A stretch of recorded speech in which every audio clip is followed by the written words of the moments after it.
What do you know about Nehemiah? Did you know that he stands with the Old Testament heroes like Moses and Joshua and David? Charles Spurgeon once said, "We are not all called to govern as Nehemiah did with an iron hand, but we ought to be equally inflexible, decided, and resolute for God and His holy will." Let's face it, God's work has never been easy, and in these last days it's getting more and more difficult to serve. The enemy is hurling his ammunition at us like never before, and he's getting his subtle traps in where we least expect them. But that's no reason to get discouraged or to quit, because the same great God who enabled Nehemiah to finish building the walls of Jerusalem will enable us to finish our course with joy and accomplish the work He has called us to do. Study with me and learn how to pray, plan, and persevere like Nehemiah.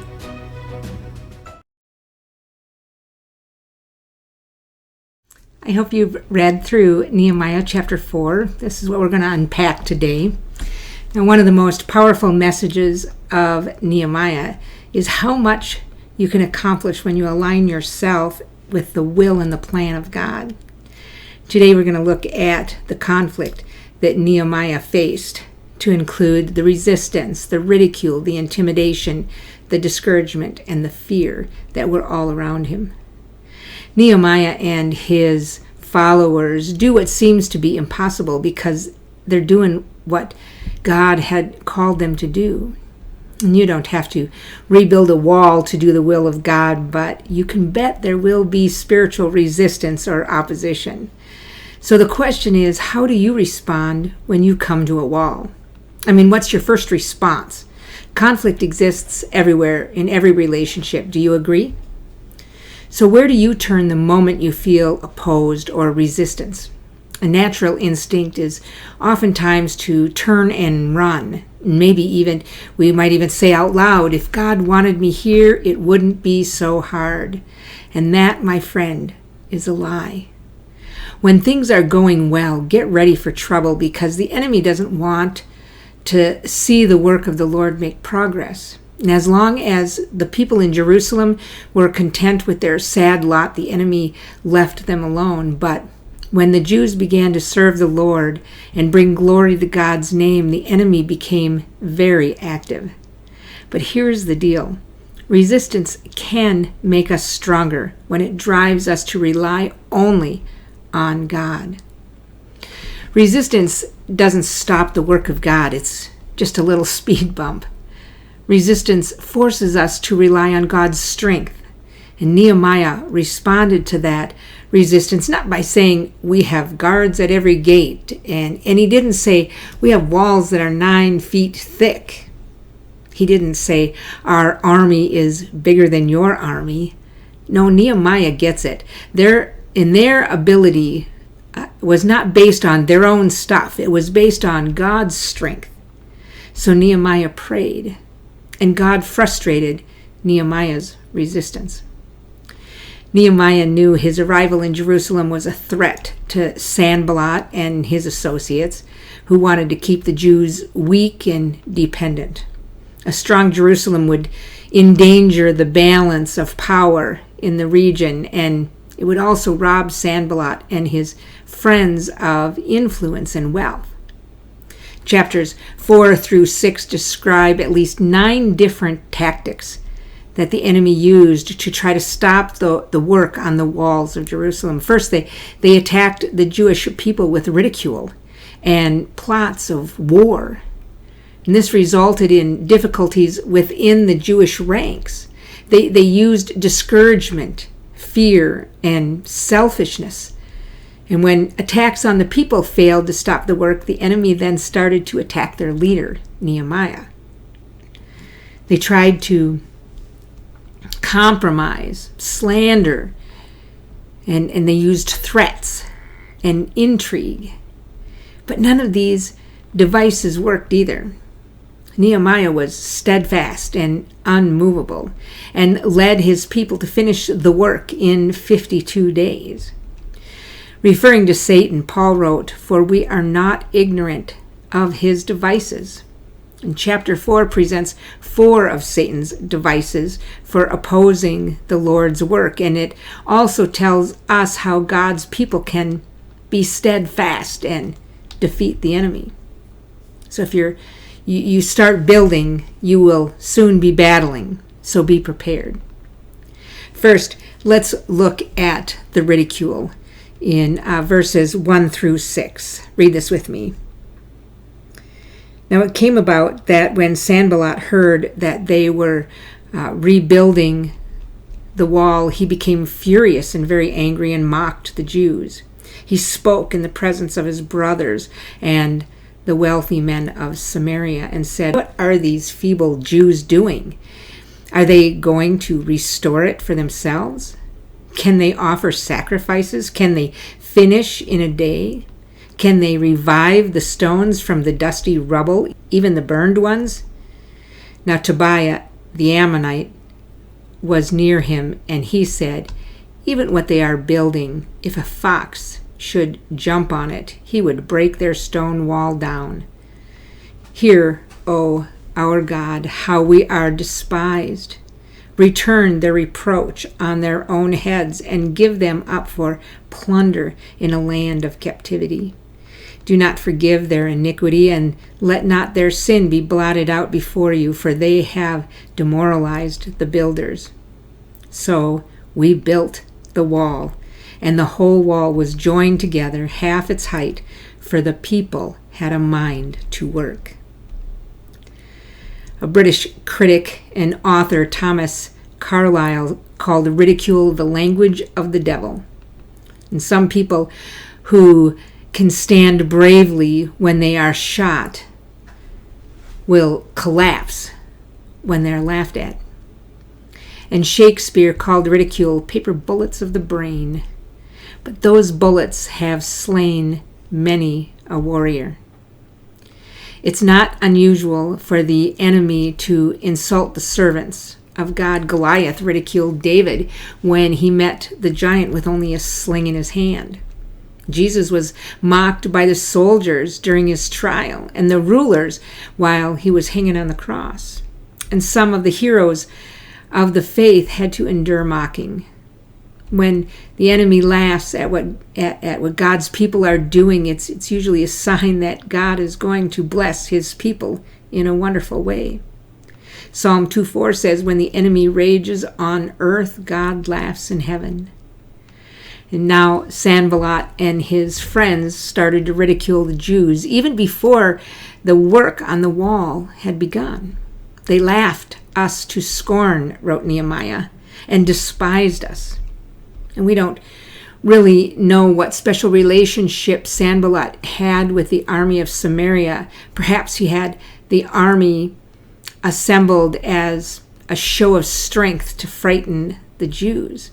And by making his initial speech before the army, Sanballat intensified the power of his ridicule as he made some important people laugh at the Jews. And first, Sanballat ridiculed the workers, calling them feeble Jews. And the word feeble means withered or miserable. And they had no human resources that people could see, but the enemy could not see their great spiritual resources. The people of the world just don't understand that God delights in using feeble instruments to get his work accomplished. The world glories in its wealth and power, but God's people glory in their poverty and weakness. When we are weak, then we are strong. And then Sanballat ridiculed the work itself by asking 3 taunting questions. Will they fortify themselves? That must have evoked laughter from the Samaritan army. How could a remnant of feeble Jews hope to build a wall strong enough to protect the city from the army? Will they sacrifice? Implies it will take more than just prayer and worship to rebuild the city. This question was blasphemy against God. Sanballat was denying that God would help his people. Will they finish in a day? Well, that suggests that the Jews didn't know how difficult the task was and would soon call it quits. And in his final question, Sanballat ridiculed the materials that they were using. The stones were taken out of the rubbish heaps and probably were so old and damaged that they would never last when set into the wall. And while it's true that limestone is softened by fire, it is also true that the walls were broken down while the gates were consumed with fire. In spite of what Sanballat said, there was still plenty of good material for the builders to use. Tobiah, the Ammonite, was one of the visiting dignitaries at the Samaritan army inspection. And when it was his turn to make a speech, he ridiculed the finished product. You wouldn't need an army to knock down the wall. A solitary fox could do it. And of course, much that Sanballat and Tobiah said was true from the human point of view, but the Jewish remnant, was weak and poor, and the work was too great for them. But they had a great faith in a great God, and that's what made the difference. How did Nehemiah respond to this ridicule? He prayed and asked God to fight the enemy for him. This is the third time you find Nehemiah praying, and it won't be the last time either. Nehemiah didn't allow himself to get deterred from his work by taking time to reply to their words. The Lord had heard the sneering taunts of Sanballat and Tobiah, and he would deal with them in his own way and in his own time. Nehemiah's prayer resembles the imprecatory psalms, such as Psalm 69, 79, and 139. We must remember that Nehemiah was praying as a servant of God concerned for the glory of God. He was not requesting personal vengeance, but official vindication for God's people. The enemy had blasphemously provoked God before the builders, and this was a terrible sin. The opposition of Sanballat and Tobiah against the Jews was in reality opposition against God. The things people say may hurt us, but they can never harm us unless we let them get into our system and poison us. If we spend time pondering the enemy's words individually, eventually we will give in to Satan. We'll give Satan a foothold from which he can launch another, even greater attack closer to home. The best thing to do is to pray and commit the whole thing to the Lord and then get back to your work. Anything that keeps us from doing what God has called us to do will only help the enemy. Next, we see the intimidating plot. Let's read verses 7 through 9. Now, when Sanballat, Tobiah, and the Arabs, the Ammonites, and the Ashdodites heard that the repair of the walls of Jerusalem went on, and that the breaches began to be closed, they were very angry.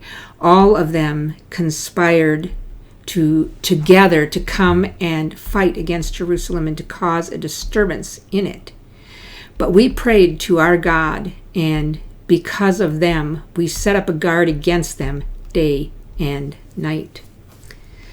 A common enemy and a common cause brought 4 different groups together to stop the work on the walls of Jerusalem.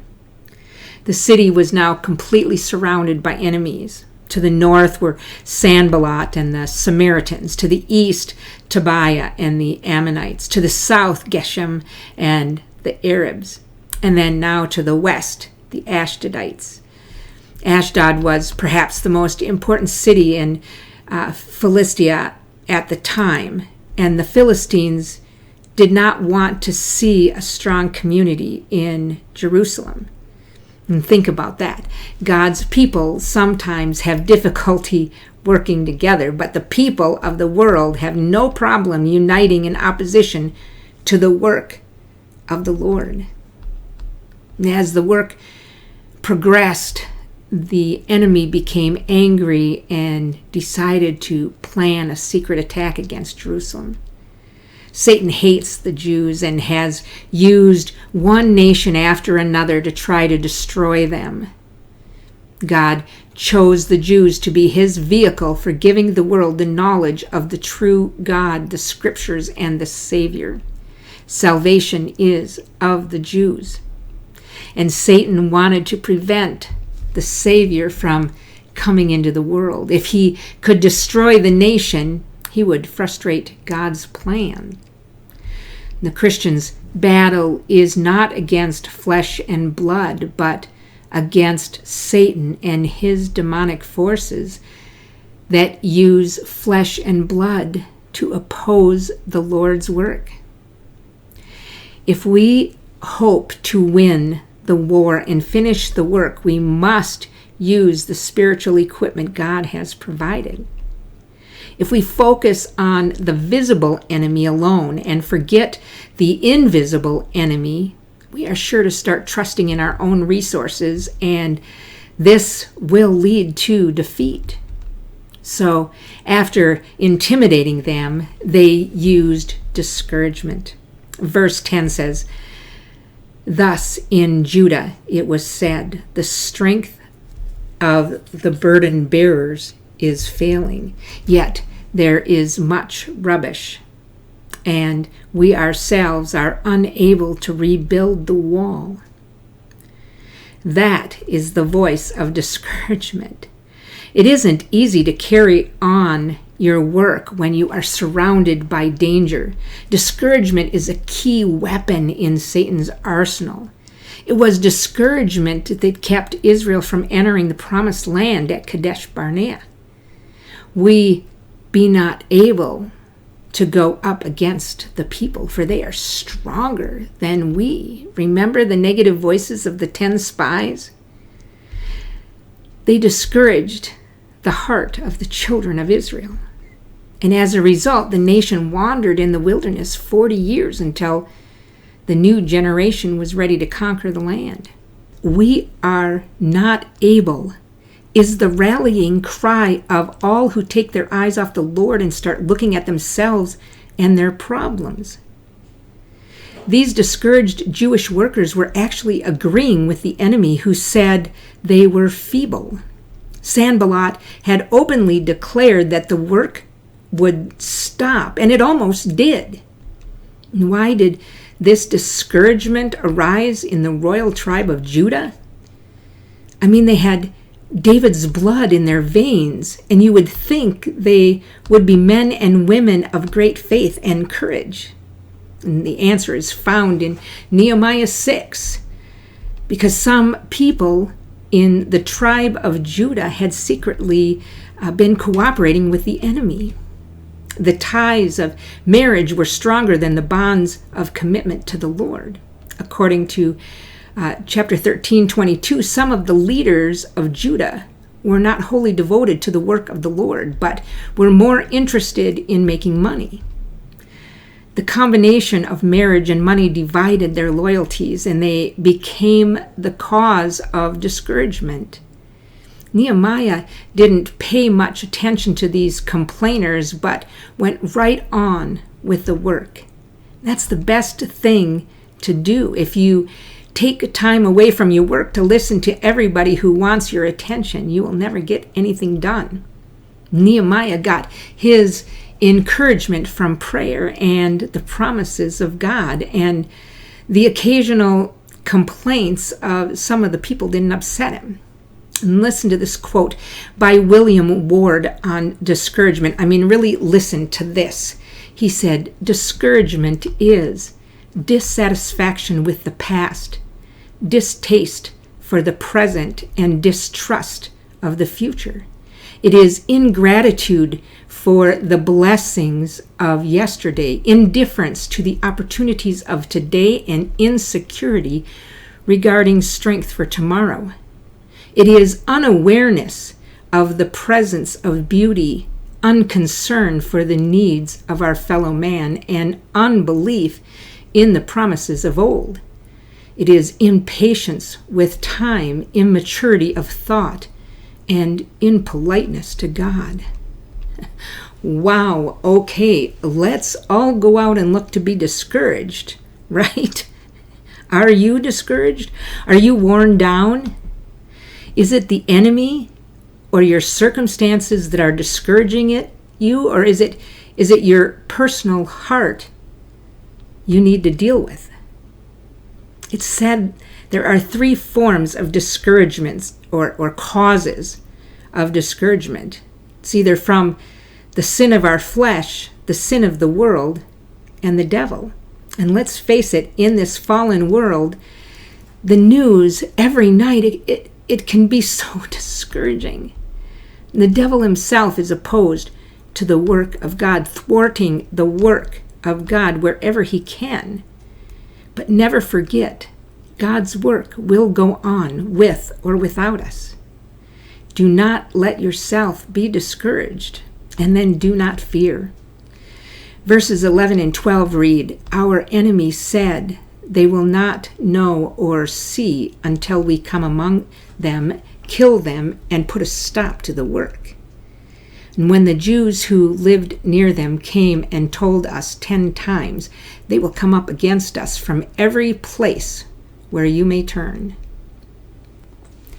The Jews who lived in the outlying villages kept bringing a report to the city that the enemy was planning another surprise attack. And whether these Jews were merely spreading rumors or helping to promote a conspiracy, we don't know. But they told the story repeatedly. 10 times is a Hebrew phrase meaning many times. Nehemiah didn't respond immediately and probably was praying for God's guidance. And he himself was not afraid of the enemy, but he saw that his people were starting to become afraid, so he began to act. Now, President Franklin Delano Roosevelt said, to a nation in the grip of an economic depression, the only thing we have to fear is fear itself. Why? Because fear paralyzes you, and fear is contagious and paralyzes others. Fear and faith cannot live together in the same heart. Frightened people discourage others and help bring defeat. Nehemiah's first step was to post guards at the most conspicuous and vulnerable places on the wall. The enemy could then see that the Jews were prepared to fight. He armed entire families, knowing that they would stand together and encourage one another. The Jews not only repaired the walls near their own houses, but they stood with their families to protect their homes and their city. Nehemiah organized perseverance. Read with me verses 12 through 23. Then I stationed men in the lowest parts of the space between the wall, the exposed places, and I stationed the people in families with their swords, spears, and bows. And when I saw their fear, I rose and I spoke to the nobles, the officials, and the rest of the people. Do not be afraid of them. Remember the Lord who is great and awesome, and fight for your brothers and your sons, your daughters, your wives, and your houses. And when our enemies heard that it was known to us and that God had frustrated their plan, then all of us returned to the wall, each one to his work. From that day on, half of my servants carried on the work, while half of them held the spears, the shields, the bows, and the breastplates, and the captains were behind the whole house of Judah. Those who were rebuilding the wall and those who carried the burdens took their load, with one hand doing the work and the other hand holding a weapon. As for the builders, each wore his sword girded at his side as he built, while the trumpeter stood near me. And I said to the nobles, the officials, and the rest of the people, the work is great and extensive, and we are separated on the wall far from one another. At whatever place you hear the sound of the trumpet, rally to us there. Our God will fight for us. So we carried on the work, with half of them holding spears from dawn until the stars appeared. At the time I also said to the people, let each man with his servant spend the night within Jerusalem, so that they may be a guard for us by night and a laborer by day. So neither I, my brothers, my servants, nor the men of the guard who followed me, none of us removed our clothes. Each took his weapon, even to the water.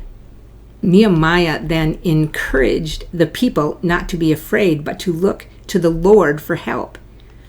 If we fear the Lord, we need not fear the enemy. Nehemiah's heart was captivated by the great and terrible God of Israel, and he knew that God was strong enough to meet the challenge. He also reminded the people that they were fighting for their nation and their city and their families. If a nation was destroyed, what would become of God's great promise to Israel and his plan of redemption? When we face a situation that creates fear in our hearts, we must remind ourselves of the greatness of God. If we walk by sight and view God through the problems, we will fail, as did the Jews at Kadesh Barnea. But if we look at the problem through the greatness of God, we will have confidence and succeed. That was the approach David took when he faced Goliath. And when the enemy learned that Jerusalem was armed and ready, they backed off. God had frustrated their plot. Nehemiah knew that. He couldn't interrupt the work every time he heard a rumor, so he set up a defensive plan and solved the problem. Half of the men worked on the wall while the other half stood guard. He saw to it that the people carrying materials also carried weapons, and that the workers on the walls carried swords. It seems crazy.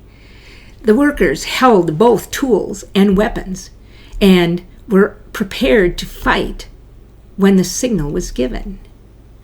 In this way, the work wouldn't be interrupted, and the workers would be ready in case of an alarm. The man with the trumpet stayed close to Nehemiah so that the alarm could be given immediately. The people were prepared to fight, but they realized that it was God who fought with them and that he alone would give victory.